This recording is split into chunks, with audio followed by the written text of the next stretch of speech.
In 1 Corinthians chapter 11, Paul is not trying to control behavior.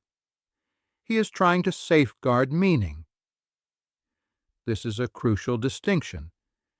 If we read the passage as behavioral regulation, it sounds arbitrary. If we read it as power management, it sounds oppressive. But Paul is doing something else entirely. He is attending to what worship communicates.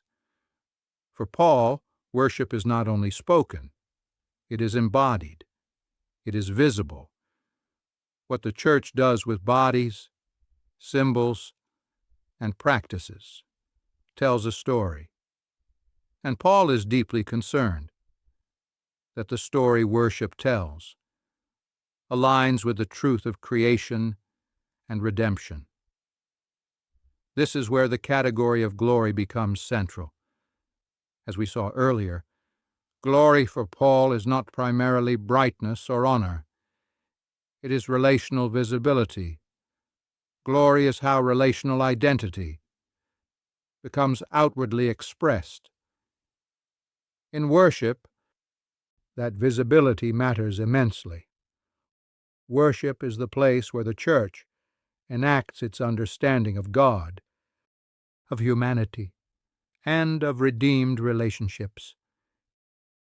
If worship misrepresents those realities, it does not merely confuse people, it distorts truth. This is why Paul speaks so strongly about shame. Shame, in this passage, is not emotional embarrassment. It is relational misalignment. Shame occurs when what is made visible contradicts what is actually true. Paul wants worship to tell the truth about God's creative order. God is the source of all things.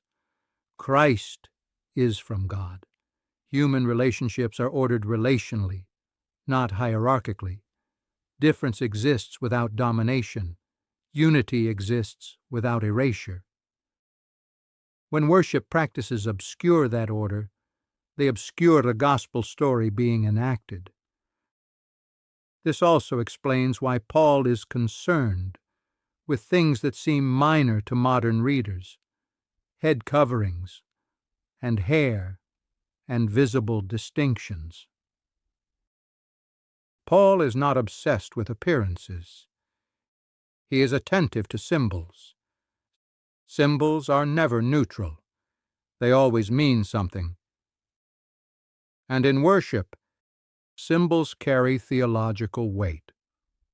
What is worn, how bodies are presented, and how distinctions are marked all communicate something about relational identity. Paul wants those visible expressions to correspond to the truth of creation and the truth of redemption in Christ. This is also why Paul brings angels into the discussion.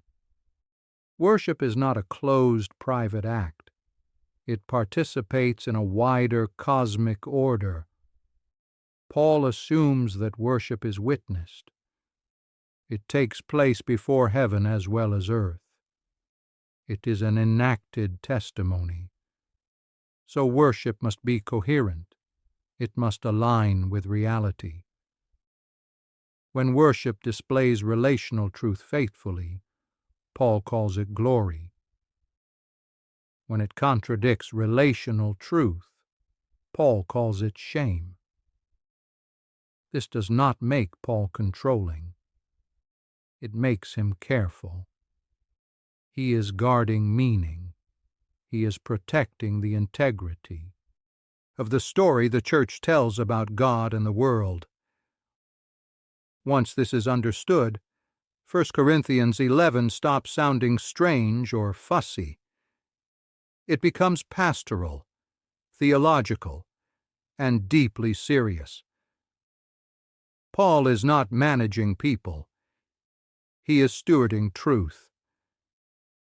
In the next stage of this series, we'll step back and address a broader question: why creation order itself is not hierarchy, and why relational order does not imply inequality, Thank you for watching.